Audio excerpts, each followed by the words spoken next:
To a close, and it should, because it's April, right? It's April, and you know what? And we're getting into closing time too when it comes to the freezing temperatures. So thank goodness. Getting closer to time to plan. I know a lot of folks are saying, all right, is now the time? Are we going to have one more freeze? And right now in the next 7 days, we don't have any freezing temperatures in the forecast. And if you want to look at when we typically see our last freeze, here are some of those dates for you. Up in Logan, May 6th, but Ogden, April 30th, Salt Lake, we're really close, April 22nd, and then Heber is a little later, obviously, June 11th. At the end of April for Provo 2, Twilla, May 6th, and then in Cedar City, right around May 21st. So we're really getting close to planting season and getting everything growing out there. And today, just looking beautiful too, with all the blossoms on the trees. Thanks to Janice for sending in this photo of her morning walk. Looks like it was a gorgeous one with pleasant temperatures too, and we're going to see that happen again tomorrow. They're not quite as warm thanks to a cold front.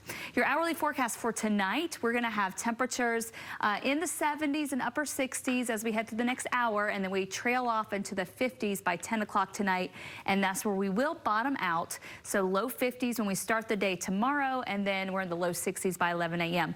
It'll be a cloudy start to your Tuesday, but then the clouds will start to break up in the afternoon, and we'll be back to partly to mostly sunny skies with temperatures climbing into the mid 60s for highs. So about 5 degrees cooler than where we were today. You can see the skies already clouding up, a little bit of shower activity across the Pacific Northwest, not a whole lot of moisture and a lot of action with this cold front that's going to be passing through us right here.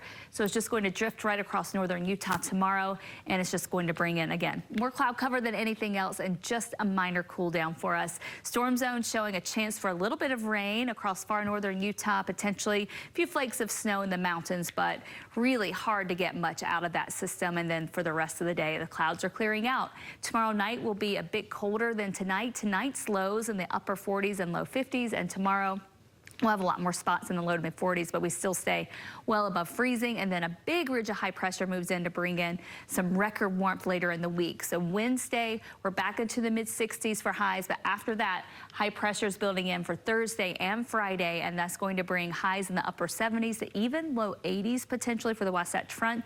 And we're talking some 90s down in St. George for a couple of days, some passing clouds too.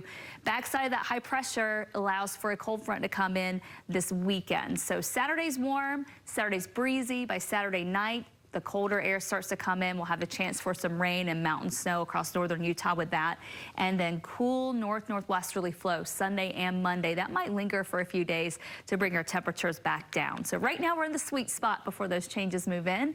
For tomorrow, upper 60s for Nephi, partly sunny skies, 70 in Fillmore, Price in the 70s. St. George today, upper 70s, tomorrow low 80s, upper 70s in Moab, and then we just keep going up. Upper 80s in St. George on Wednesday, and then low 90s Thursday, Friday. Friday's 92, a record for us.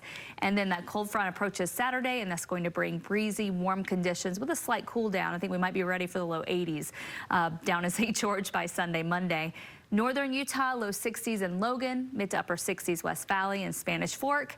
And for the Wasatch Front, we have those temperatures again in the mid 60s tomorrow, mid 50s for Park City. And your 7-day forecast showing a pleasant week. This week it's just stunning. Highs in the upper 60s Wednesday, then upper 70s Thursday, 80s Friday, back to the mid 70s on Saturday before a little cool down. And so my husband was asking me, he's like, should we turn in the kids' skis, or do you think we can have one more time? And it's like, depends more how, time, if you go early, Convert them to water. Right. There you go. Thanks.